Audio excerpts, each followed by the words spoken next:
Deep learning is a particular kind of machine learning, and it addresses a famous problem in machine learning called the problem of representation.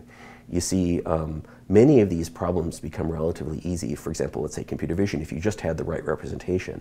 One pixel in an image tells you very, very, very little about what's in an image. If I just took one pixel of a picture of your face, it would be very difficult to tell what that was.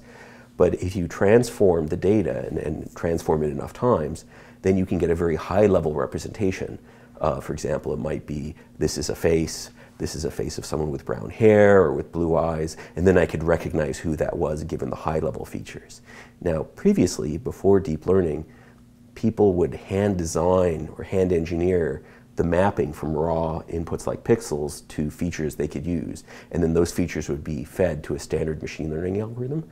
The recent success of deep learning shows that you don't have to hand engineer, that in fact computers are actually better at engineering those features than people are. So what you do is you take very large data sets and you learn how to transform the raw data like pixels into high-level representations.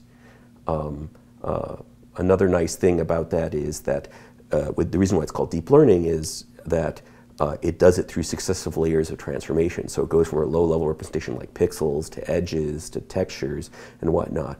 And that sort of emulates the way the brain is architected, that your brain itself, like in your visual system, is structured in layers.